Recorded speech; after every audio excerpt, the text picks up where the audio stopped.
Welcome to Navigating the Customer Experience. Want to improve your organization's customer service? Looking for insider tips to knock your customer socks off? Then you're in the right place.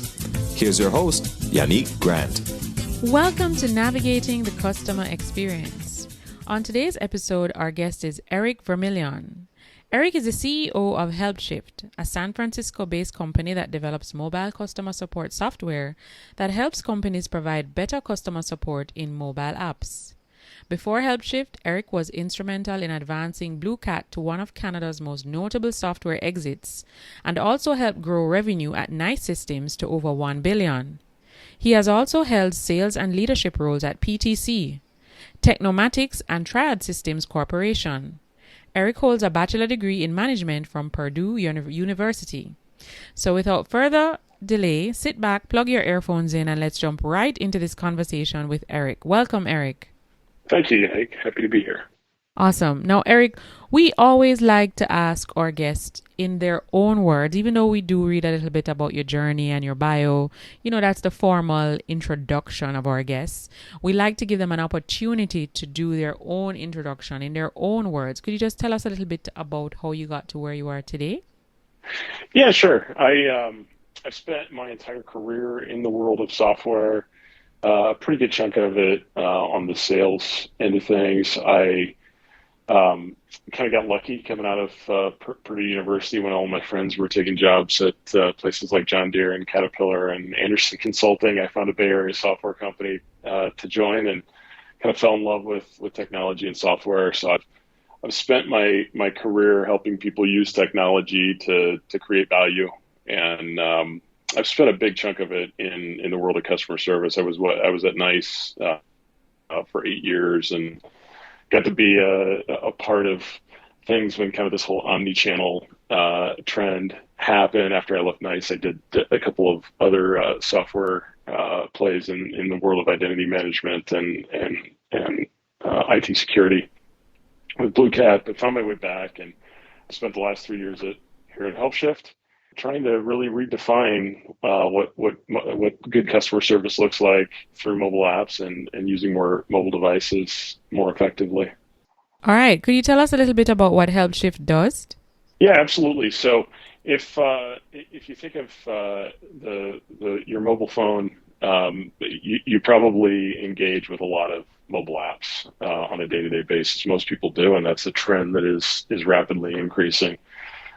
We help brands use that mobile app as to create essentially an orchestration tool for consumers to drive a very elegant customer experience. So when you're in the mobile app, typically it's the mobile app knows who you are. There's some context to the situation, and so our customers are able to really provide their consumers with a much more elegant, logical flow within the mobile app, allowing them to really self-serve much more effectively. And by the time they actually get to an agent or a human, if they need to, because it's a more complex problem or they're a blue chip customer, a lot of the problems already been solved. The context is there for the agent, so they can become, a bit more like a concierge or a personal assistant than the traditional view of what we would think of as a customer service agent. Mm-hmm. Do you see mobile applications advancing even more in the whole development of customer experience on a global level? Or do you find people are looking for more opportunities where they can have more face-to-face interactions and less interaction with the digital or the technological side of things? Yeah, that's those are like two separate, really interesting questions. I think after, what we've all been through in the last couple of years with COVID, I'd be surprised if there is anyone in the world that isn't craving a little bit more face-to-face interaction. So I do think people want that, but I'm not sure that customer service is the place where they're striving for more kind of face-to-face, human-to-human interaction. People are busy. People's schedules have changed and evolved a lot. Over the last couple of years, people tend to do a lot more working remotely. They tend to have schedules that are not, very, very standard and typical. So they want to be able to, to find resolution of their problems, whenever they want, wherever they want, at whatever time of day they want. And that's something that I think, companies are going to have to continue to adapt to. And one thing that we know is true is that there were 2 million mobile apps that were created last year, and there'll be more than that are created this year. People tend to carry their mobile device with them all the time, 24/7. For most of us, it's sitting next to our bed even at night. And so it is this tool that's on our person, 24 hours a day. And when used properly, it can be an incredibly powerful tool for accessing support and creating a support engagement that really fits your needs and your schedule as a consumer, whenever and wherever you want. I also think, that, when you think about some of the other trends that are going on in the world, like, the emergence of this thing everyone's calling the Metaverse, other kind of distributed commerce technologies, like blockchain and Web3 and other digital commerce trends that are happening in the world. Most of those actually are accessed through mobile devices and through mobile apps as well. So it's a trend that I think it would be hard to find any reason to believe that it's not going to continue to grow and kind of grow exponentially. Mm-hmm. I'm glad you mentioned the metaverse, because there are a lot of people who still have a little bit of apprehension in relation to that whole, that just whole emergence of that, what it represents, how to interface with it.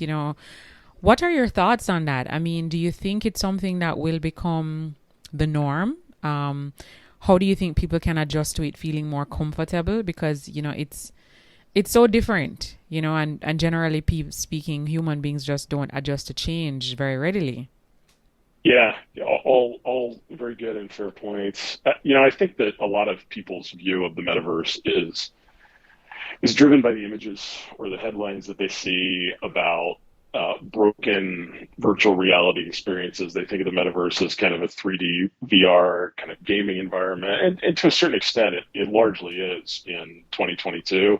But the evolution of it is happening very, very fast. And for me, I envision this world not too many years from now. The technology is there to make this happen right now, where maybe I have a meeting with someone who is sitting in Japan, speaks only Japanese, someone who's in Brazil that speaks only Portuguese, someone in France who speaks only French, and myself in a room having a meeting, in a virtual environment in real time, collaborating on some project where we all understand each other and we can effectively communicate and collaborate, in a way that's just not possible today in kind of a purely physical world.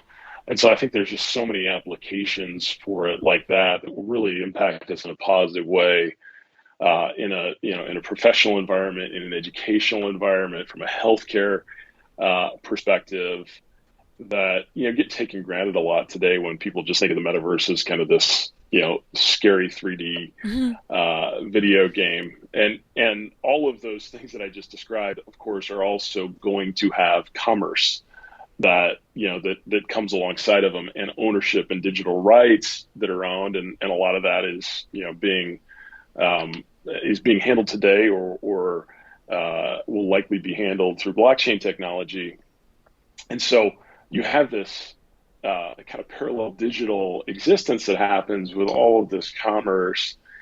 We'd be naive to think that that's not going to create a lot of support issues and a lot of support challenges. And jumping from that world out into the more physical world to pick up the phone and make a phone call or send someone an email is highly impractical when you think about it. So I think support tools are going to have to evolve as well to be able to handle some of those changes.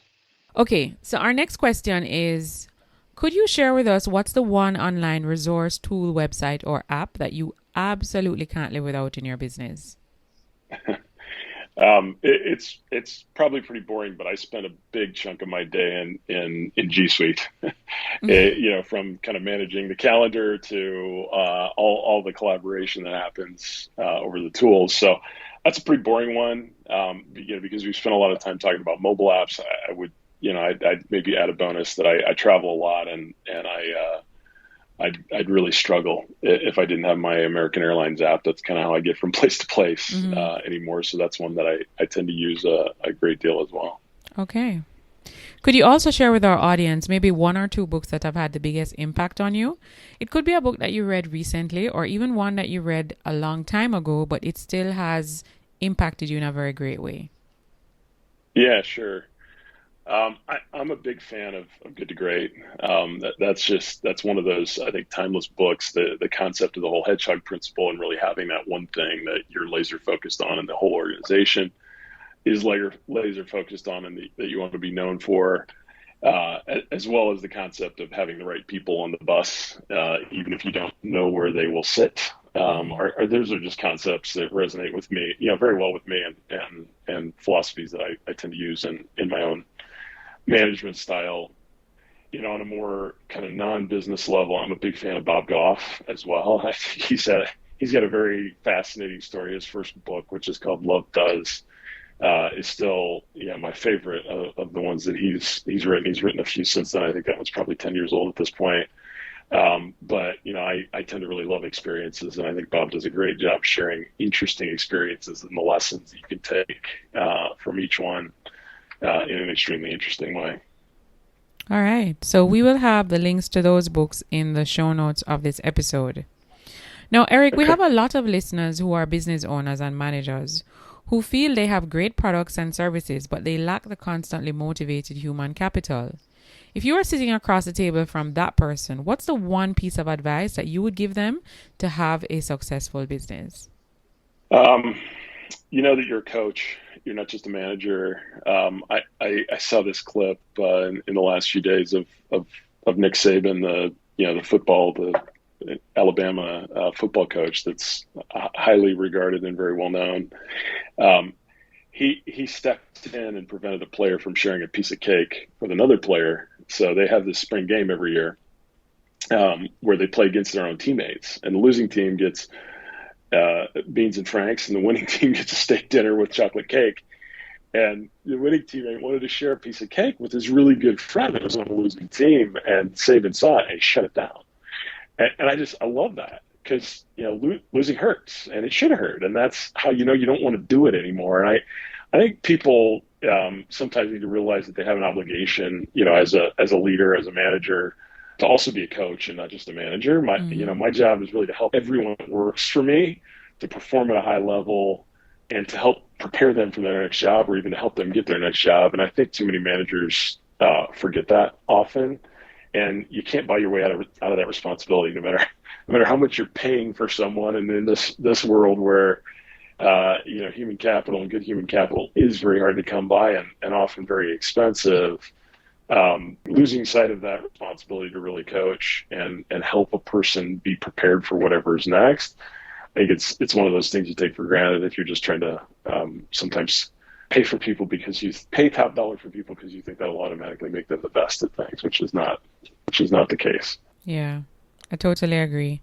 One of the things that we talk about a lot as well as a customer service trainer is that the most important role of the leader is to grow and develop people, because as you mentioned before, you want to have people around you who are robust, who are efficient, who are intrinsically motivated to do what they're employed to do, but at the same time they feel like they have some purpose. And for them to feel like they have some purpose, they have to feel like they're a part of a bigger goal other than collecting a salary. So I do quite agree with you that leaders are coaches, even though a lot of them may not look at themselves as a coach. I like that phrase that you put it as. Yeah. Amen. All right. Now, Eric, what's the one thing that's going on in your life right now that you're really excited about? Either something you're working on to develop yourself or your people? From a people perspective, the pandemic, I think, has created a lot of confusion around what work looks like. And you hear a lot of companies talking about they're going to be remote only, or they're going to be office only, or they're going to be hybrid, or like lots of different things that people are calling this thing. And I've spent most of my career as a remote employee, and it's hard. It is not something that there's a kind of a playbook or a handbook out there to do. And it was harder before Zoom and messaging and always available internet. But it's still hard. And I believe very strongly that companies need to have a framework for expectations. And that's something that we've been continuing to work on a lot as a company. Expectations on what's expected of you as an employee. And that is independent of physical location. Mm-hmm. That is just what's expected of you as an employee. I don't really care where you sit. If you're doing those things, I should say, I don't care where you sit. I don't care if you're physically in an office or remote. if you're following those, those guidelines and principles of what we stand for as an organization and using the technology to do that, if you're living like that, I don't really care where you work from. I think a lot of companies think that they can kind of hand you a bag of cool technology and software and it will make you a great remote worker, but it just unfortunately doesn't always work that way. I think you have to teach people what's expected, inspect it regularly, and then drag them back into the office when it's too hard or people are just not able to kind of cope with that very unstructured environment that you have in a home. Not everyone can do it, and frankly not everyone wants to. Mm-hmm. So that's professionally. On a personal level, I did get a Peloton a few months ago, so I've been loving that and trying to take off my own COVID-19, if you know what I mean. Okay, so Peloton it is. Love it. All right. Now, our listeners would have tapped into this episode, Eric, and they're quite intrigued with what you're doing with your organization, as well as, just what you stand for as it relates to customer experience. If they wanted to connect with you online, or they even wanted to connect with your organization, Helpshift, just to, maybe there's things that Helpshift can do to help to boost their own organization, where can they find you online? How can they connect with you?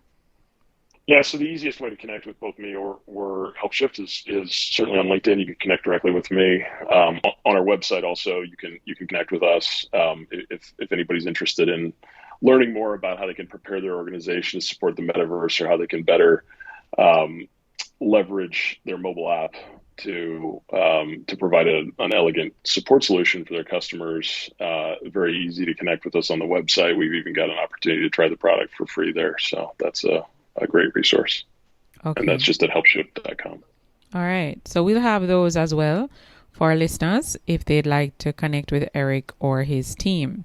Now, Eric, before we wrap our episodes up, we always like to ask our guests, do you have a quote or a saying that during times of adversity or challenge, you'll tend to revert to this quote? It kind of helps to get you back on track if for any reason you got derailed, or just kind of helps to get you back refocused.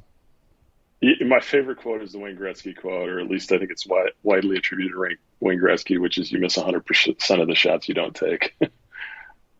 All right. And that's a good one. How do you think people can apply that in this whole environment that we're operating in? I mean, as you mentioned, we're emerging out of this global pandemic, even though we're not fully emerged out of it. People are trying to just kind of get their life back into some form of semblance. So with all of that in play, and there's also, I think a lot of people are still experiencing a lot of fear and anxiety because they don't know what to expect. How do you think that quote can help people to really raise the bar? I think it can be a motivating factor for you. I'm definitely a person that's fairly easily amused, and I'm very much an experienced person. I don't particularly care about stuff and things, and I think for a lot of people over the last couple of years, they've had to figure out more interesting ways to entertain themselves versus going out and kind of buying stuff and looking more for satisfaction through material things. Every day is really a new opportunity to learn something. Pain tends to create intelligence. Practice creates perfection, and that kind of galvanizes you. I think every new person that I meet is a new lesson. Every person that I have an opportunity to help in some way is literally currency for me. It makes me feel wealthy, even if it doesn't add a penny to my own bank account. And every time I get a chance to experience a new city or a new restaurant or make a new friend, it makes me feel wealthier than the day before. And I think that's one of those things that every one of us can remember. Every one of us that's above ground and breathing has all those opportunities every single day to add those experiences, add those things that do make you wealthier in a non-monetary way, and never miss a chance to take one of those shots, and being aware of that, I think, is an incredibly motivating thing. Awesome. All right. Well, Eric, thank you so much for taking time out of your very busy schedule to hop on this podcast and share all of these great nuggets as it relates to technology and the different apps that have been emerging and the metaverse, and just ways in which organizations and people can really start to embrace and open their mind to what it is that we can expect for customer experience to reach to the next level, what we can expect for at least the next 3 to 5 years or even 10 years from now, because for sure it will be way different than what we're experiencing now, but we're getting getting a little taste of it for sure. So we really appreciate you taking the time to sit with us today and have this awesome conversation. My pleasure. Thank you, Unique. We just want to remind our listeners to follow us on Twitter at NavigatingCX. Feel free. And if you'd like to join our private Facebook group, it's Navigating the Customer Experience Community. Until next time, I'm your host, Yannick Grant. We also have a new book available on Amazon, The ABCs of a Fantastic Customer Experience. It's available in ebook and paperback. So if you want to increase revenue in your organization, build a stronger service culture, and create employees or develop employees who are really mastering service delivery in your business, you need to grab a copy of this book. Until next time, I'm your host, Yannick Grant. Thanks for listening. For more awesome resources to take your customer service game to another level, head over to navigatingthecustomerexperience.com. See you next time.